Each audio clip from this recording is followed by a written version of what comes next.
Well, thank you so much for joining us today. I'm Victoria Cobb, president of the Founding Freedoms Law Center, which is the legal division of the Family Foundation of Virginia.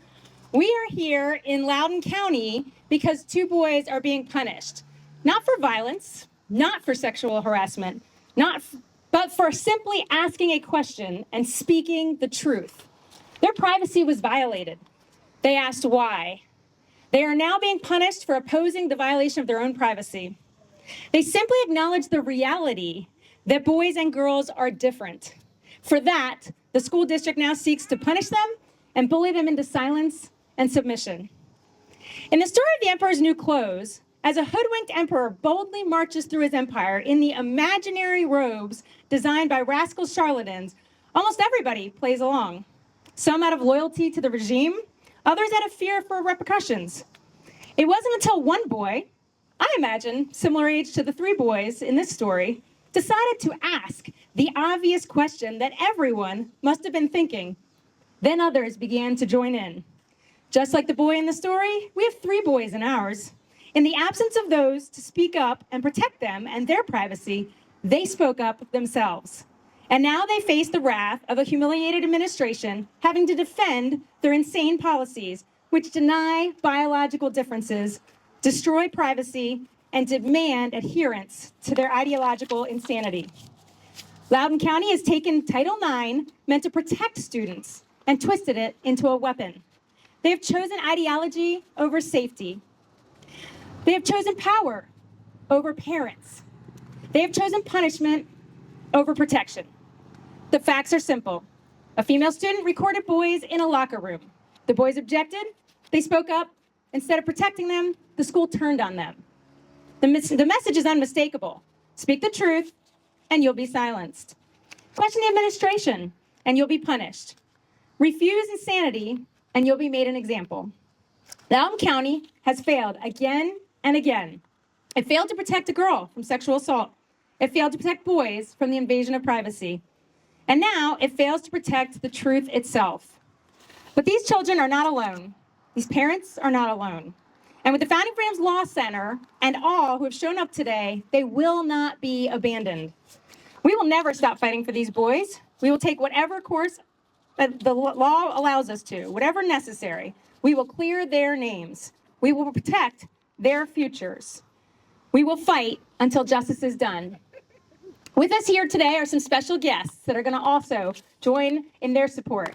It is now my great honor to introduce Josh Hetzler, who is the Senior Legal Counsel for Founding Freedoms Law Center, for him to share with you a little bit about where this case stands and what are our next steps. Thank you, Josh. Well, good afternoon. As Victoria said, I'm Josh Hetzler, Senior Legal Counsel for Founding Freedoms Law Center, and we are very proud to represent these Loudoun boys and their families. On Friday, Loudoun County Public Schools determined that two 16-year-old boys were guilty of sexual harassment and sex-based discrimination under Title IX. Their supposed defense? They simply expressed confusion and discomfort when a female entered the boys' locker room and secretly recorded them. As punishment, both boys have been banned from campus, preventing them from participating in academic and extracurricular activities that are crucial for the first 2 weeks of school. One of them, though no longer even a student in the district, was still targeted to be made an example. The other has been ordered to meet with administrators to develop a behavioral correction plan, which we can only assume will involve required compliance to the school district's gender ideology indoctrination. The Founding Freedoms Law Center, in partnership with America First Legal, is preparing next steps to defend these boys. In fact, we were moments away from filing for immediate injunctive relief in federal court to prevent one of the boys from being suspended for the first 2 weeks of school. But last night, we filed a Title IX appeal with LCPS, which thankfully has put a pause on the suspension for now.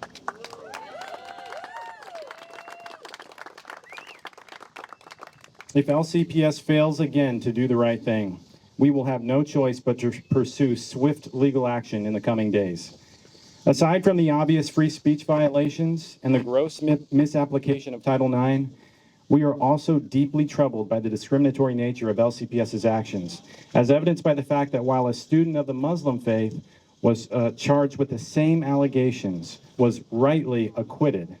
The two boys of Christian faith were still found guilty and punished. While we are celebrating our success in protecting at least one of our clients from unjust charges, that disparity raises serious concerns.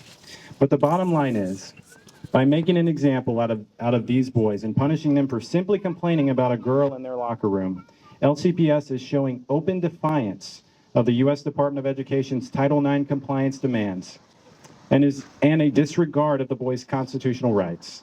As we explore every legal option, we strongly urge the U.S. Department of Justice to intervene and correct this injustice. These boys have done nothing wrong, and their rights must be protected.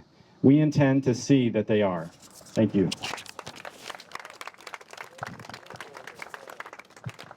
We know you're anxious to hear the voice of the parents, and so it is our honor to bring forward Seth Wolf, who is our client, a dad of one of these boys, also has another child in the school system. And the one thing I just want to say for folks who don't realize, without their bravery and willingness to bring this forward, these kind of practices would remain in the dark. It requires brave parents willing to fight back for us to make change. So we are incredibly thankful to Seth and the other parents. Hello, good afternoon. My name is Seth Wolf. I'm a father of one of the children that was affected by this. I'm here today to speak on two things. One, the truth, and the other, what's going on right now. Our son has become the latest casualty of Loudoun County's woke policies. Instead of protecting students' privacy and acknowledging biological reality, the school system has punished innocent boys with trumped-up charges that could jeopardize their future. My heart is devastated. Our 16-year-olds are now branded for life simply because they spoke up about the truth. His privacy was violated in the locker room. He was secretly videotaped. This is a gross abuse of authority. Title IX should protect children. It should not be weaponized to silence free speech and punish religious convictions. Loudoun County chose ideology over common sense, and every parent should be alarmed. Because if it can happen to my child, it can happen to your child. The school is the real bullies here. We are appealing the decision, and we are preparing for a lawsuit. We will not stop fighting until our son's rights and the rights of all students are protected.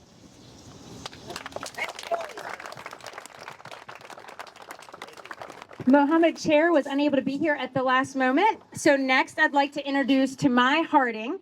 I'd like to welcome her to the stage. She is a faithful and powerful advocate for Loudoun County parents in this community. Today, she shares with you the statement of one of our clients who could not be with us today because she and her family have moved out of state after experiencing targeting of their son in this district. She'll read a statement on behalf of Renee Smith. Thank you, Tamai. Hi, my name is Tamai Harding, and I've been designated the Title IX advocate for the Smith, Chair, and Wolf families during this extremely difficult navigating time. Renee Smith couldn't be here in person today, but she wanted to make sure her voice and her son's story are heard loud and clear. Loudoun County Public Schools branded my son with one of the most damaging labels you can put on a young man: sexual harassment. And for what? For referring to a biological girl as girl? That's not harassment, that's truth.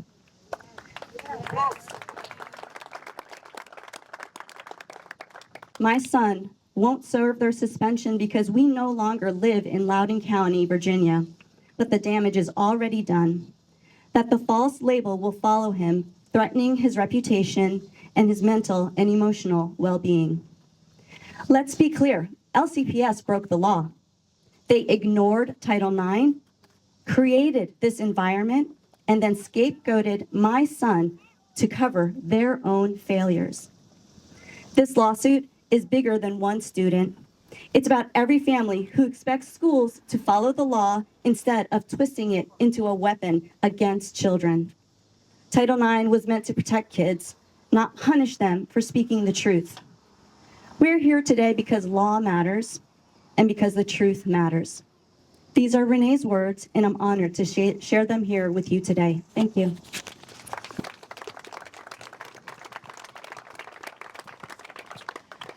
Next, I am privileged to introduce someone who was really one of the very first people to experience the repercussions of Policy 8040, and that's Tanner Cross, a brave fighter also who encountered a school system that wanted to deny biological reality. Tanner.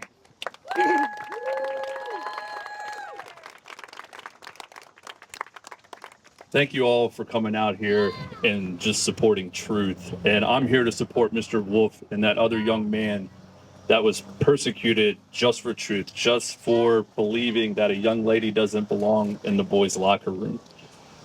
Let me kind of go back and give you a timeline of the harm of 8040, policy 8040 that is. About 4 years ago, I was a physical education teacher for Loudoun County Public Schools, and I was invited to a public forum where I expressed my views that I wouldn't use pronouns that are inconsistent with biological sex. Basically, I wouldn't call a boy a girl and a girl a boy. And 2 other teachers and I were investigated just for that simple truth. Okay, so the reason that we're here today is to protect truth and stand for young men. Okay, and thank you for their fortitude for just standing up and just saying this isn't right, and they need to be supported. I have to remind everybody again of policy 8040 and the damage that it can do. Not only does it persecute teachers for their belief systems, it also allows biological boys to go into the bathrooms of girls and sexually assault them, like it's been mentioned before 2 times here. And so just do the right thing. I believe in the state of Virginia to make the right decision. Coming here soon. Thank you.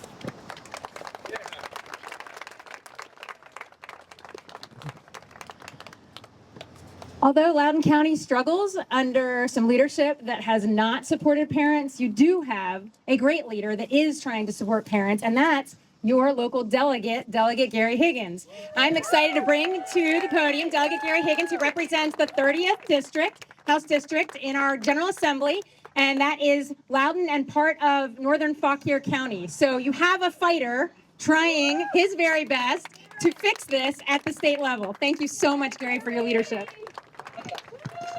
Thank you, Victoria. It's my honor to be here in support of these young men and their families. I had the opportunity to meet with them and speak with them earlier this year, and I think all of us had hoped that the Loudoun County School Board would return to common sense here last week and give up on policy 8040. Unfortunately, they did not, and the madness continues. You know, my wife and I had 3 daughters. They all were they played in sports, were athletes in Loudoun County Public Schools, and I can't imagine what I would have done having to deal with this issue when they were in school.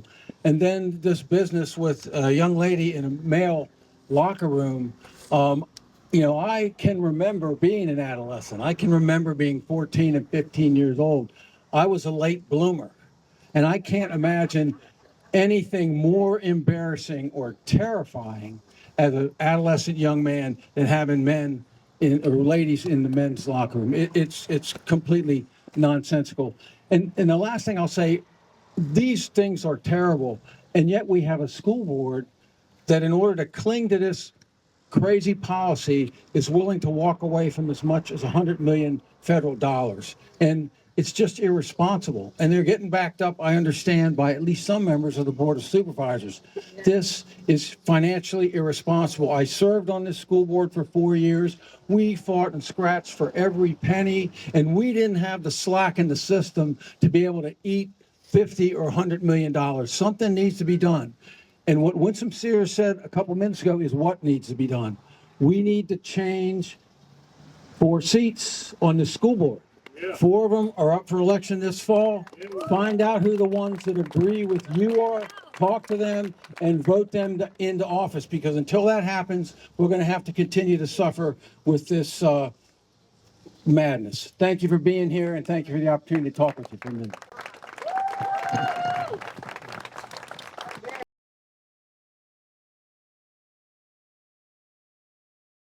So what is the appeal process? So that's what you're talking about. So there's an internal appeals process. It's unclear exactly how many days that they have to get back to us. We see it as a perfunctory measure because at every point along the way, LCPS has made it clear, frankly, that they were going to find these boys guilty. So we don't expect them to do the right thing, though we hope they do, and I call upon them to do the right thing. You can avoid litigation, but if they don't change their mind, litigation is coming. So, and I think that could be soon. And what exactly does the letter, what does LCPS allege the actual sexual harassment was? What is it saying, like in the letter of suspension? What they're alleged to have done is to use pure speech in complaining about a girl in the locker room. This was all confined to speech among boys, never directed at the girl inside the locker room. Asking questions like, why is there a girl in the locker room? Hey, there's a girl in the locker room. That's the extent of it. And I think LCPS has to do what they're doing, I suppose, in order to hold up this facade, this charade that they're playing, that boys can be girls and girls can be boys. And it's just not, it's not true. And so they have to punish the boys in order to hold up that falsehood. But to answer your question directly, those are the things that they said. They never spoke to the girl. They only spoke among themselves, only in the locker room, before class started, after class. So there was never any slurs. They're not alleging that there were any slurs. No, No. Josh, if you would just elaborate a little bit more on last night's action that you folks took and filed these appeal. So we found out that we could hold the suspension in abeyance if we did the internal appeal. We had already appealed the suspension itself, but then we had a couple additional days to appeal the whole determination. So that's what we did, and we confirmed with LCPS last night that they would stop the suspension for now while the appeal is in process. So I'm guessing that they probably have about a week or two, and they'll make a decision. And what was their rationale in the letter like to the third boy? You said that he was rightfully cleared, but you talked about the disparity. I just wondered, what did they say? Why was he cleared? When our one client was dismissed of these charges, they were very clear in the letter. They sent 3 letters. They sent a letter to each of our clients, and they alleged the exact same facts. And for the one client who's a Muslim student, they said, we must dismiss this accusation in this investigation for the following reason. Even if proved true, it would not constitute a Title IX violation. They followed up with a similar letter with the same facts within the same hour for our other 2 clients. And they not only did not dismiss the sexual harassment charge, they kept it and they added sex-based discrimination. And then they found them guilty. So we're very serious when we talk about religious discrimination. There's no other explanation here. And that was a Muslim girl or boy? I thought you said girl. Boy. And do you know what punishment that the trans student received? I know it wasn't there was found to be no criminality, or at least for a charge that he filed, but there was like a violation of, I guess, the student code of conduct. Do you know what punishment the trans student received? The female student, I don't know what happened fully. I only know this. When our clients issued a Title IX complaint against that student for filming them in the locker room secretly, the LCPS declined formally to investigate. Do we know who paid her to do it? I don't know. It was a 10-day suspension, correct? Yes. Was that set to start tomorrow? It was set to start on Monday. Okay. And then now it's paused until this appeal process. Yes. 2 days ago or this coming Monday? This coming Monday. You mentioned LCPS declined to investigate the report filed against the fourth student, the first one who was filming. Is there a way to appeal that decision from the person who filed the report? Can they appeal a decision not to investigate? I don't think they can appeal a decision not to investigate. No. Why hasn't there been any criminal charges against the girl who filmed? Well, we don't know that we can't speak to whether or not it was a crime. But we know that it was against LCPS policy. And we believe it was a Title IX violation. And also just wondered, what was the Attorney General has recommended it, suggested that the U.S. Department of Education, I guess, also sometimes investigate. What is the status of that investigation? Did it feel like did somebody from the Department of Ed talk to your clients, or I just wondered what's the status of that investigation? I haven't heard back from them yet. I've been informed by the Department of Education that they have opened a formal investigation over our case. Since they're investigating, they haven't been in communication with me, so we're waiting to see what they do.